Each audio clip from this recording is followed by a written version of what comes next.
Welcome to the Michael Davis podcast, episode 2. We're now going to interview Tina Snowden, the renowned artist and poet. Thank you, Panther. So, tell me about your early days of childhood. Well, I think I had a really wonderful upbringing. My mother gave my sister and I so much creativity. Spent most of my time down the bottom of the garden looking for fairies under the toadstools, which I think was her idea of free childcare. But it really fueled my imagination, and I think I was an artist from the time I was about 3, to be fair. So how did you know that then?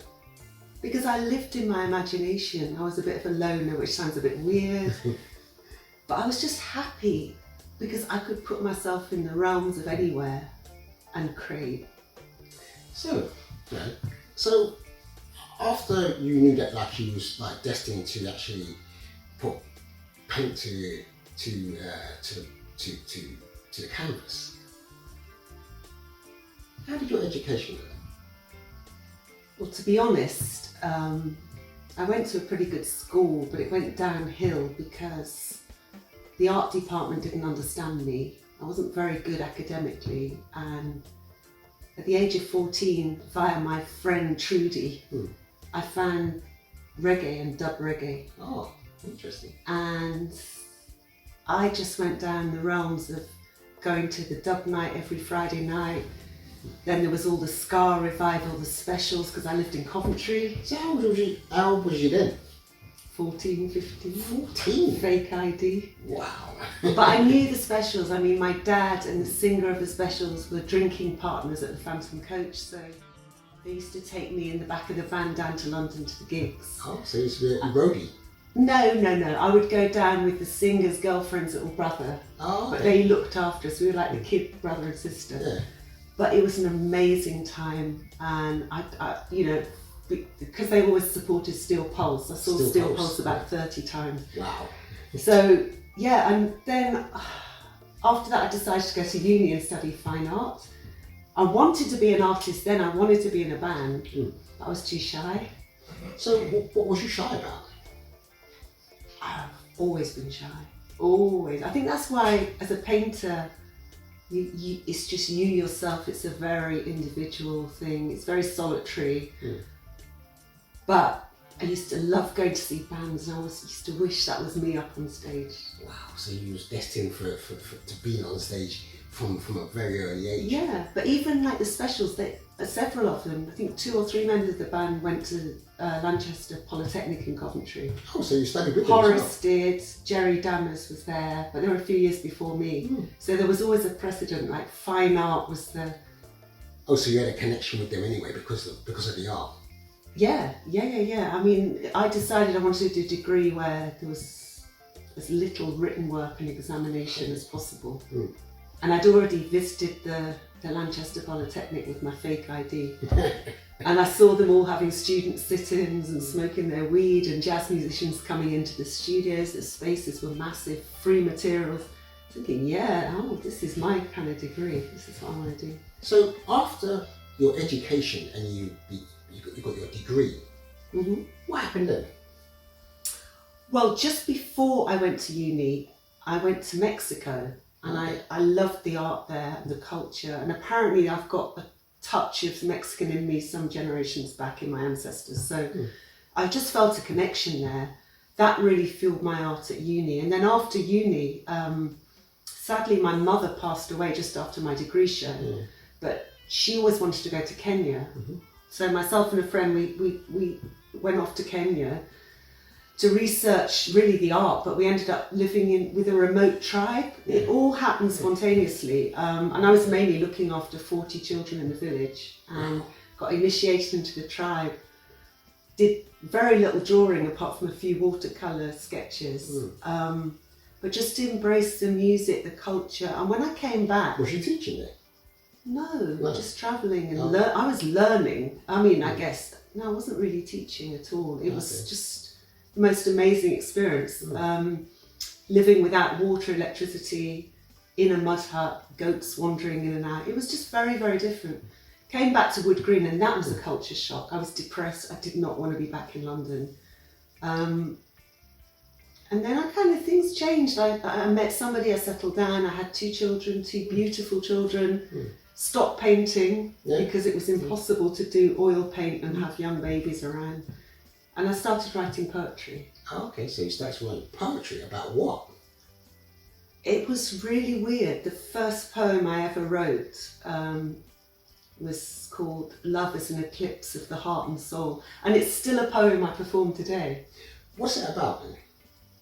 It's just me trying to understand what love really is, because all I've ever experienced has been some really funky versions of whatever love is.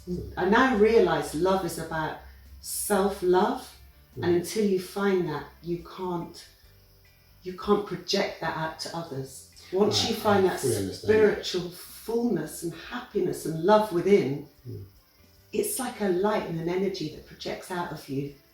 And even the most miserable person, you can bring a smile to their face without saying anything. So that's what I really want to. That's my spiritual journey in life. Yeah. Is that connection with not just humans, all the species. Okay. So performing then. So you started to perform the actual music or the poetry? What happened? Because I've always been very shy. When I started writing the poetry, I went to Cuba about 9 times, and there was an artist over there who was working with his band, but he kept inviting me in to do poetry with a 24-piece salsa band. Oh, okay, that must be interesting. And I knew nothing about music, terrified in a botanical garden, and it was being filmed, and it was on the television. Fidel Castro didn't censor it. He said it was great to go out, which was quite unusual, even though they thought I was American. And I just remember being told by the singer, don't worry about the music, the beat or anything, just do your spoken word. Yeah. It doesn't matter if it doesn't flow, just... So poetry and, salsa. It's salsa? Salsa, yeah, it was salsa. And they used to rehearse literally in the, I don't like to use the word ghetto, but it was on the outskirts of Havana. It was like a deprived area. Yeah, what's the Brazilian, a favela or something? Favela. But yeah, it was basically where there was a lot of black market stuff going on. Oh yes. Quite dodgy. Lots of stalls. But the most beautiful, friendly people. Everything you couldn't get in Havana. Yeah. They had at a very small price there. Okay. Very interesting. And they were rehearsing with rusty trombones and trumpets, amps with screwdrivers sticking out of them, anything to make it work, but the sound was so authentic, so beautiful. The talent was incredible. Yeah, so that gave me a little bit of confidence to perform, but I'd never performed in London, or I'd only really done Cuba. So when you came back to London? Then I briefly was with a Polish reggae band called Farmazon. Oh, okay, Polish reggae band. That's interesting. And the amazing thing about them was they were really good at publicising the band, and they always used to support the big acts, like the equivalent of the Rolling Stones would come over from Poland, and we'd be the supporting act. So there'd always be at least 500 fans at each gig. Oh, that's They excellent. were really good. But that doesn't profile as a person who's completely shy if you're performing in such a large crowd. Do you know what it was? I think because the audience were Polish, I thought they couldn't understand a word I was saying. And they loved their beer, the Polish, and they loved to dance, and they were just so supportive. I felt confident, but I still hadn't got used to a London audience. Okay, so when did the changeover from Polish to English come into play? Well, this is when I met you and Robin and the band. We set up Beyond Time London, and also the jam sessions at the others, just to try things out. And Pauline and the TI group. That started to then with the regular rehearsals and doing a lot of gigs really, and recording a lot with you and So the band now is called? Beyond Time London. And what's out there now? Well, we've got 2 singles out. The first one is 2 Meters, which we also have a video for. Yes. And Tier 4 is the most recent one. So where can, if they want to buy that, where can they go and get it? Spotify, iTunes, Apple Music, Amazon, just about everywhere I think that it's possible to buy it. Thank you for listening to us. This is episode 2 of Tina Snowden. Thank you very much, Michael. I've really enjoyed it. Cheers. Don't forget, if you want those tunes, go up on Spotify. And what's in the background?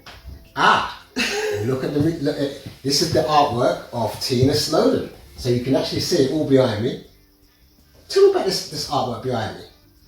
This painting I painted for my degree show, so that was back in 1985. It's called Holiday Disaster. There's a plane up here crashing into the mountains in the Andes, and what it's about were ignorant tourists going further afield for their holidays, completely ignorant of culture, so dropping all their rubbish at the foot of this shrine over here. So you've got old flip-flops, sombreros, plastic shoes. You've got shells and things all mixed up with fishing wire. Yeah, so it was all to do with sustainability, climate change back then in '85, and ignorant, I hate to say, Western people going further afield and ignoring people's tradition and culture. And that's what I'm about, really. Very nice. Changing the the pictures, world. they're very There's well real painted. objects stuck on as Really well. well painted. Well, hopefully sometime we'll show you some more of the gallery. That's just a few. Okay then. Thank you very much. And to the next episode, episode 3, coming soon to the Michael Davis podcast.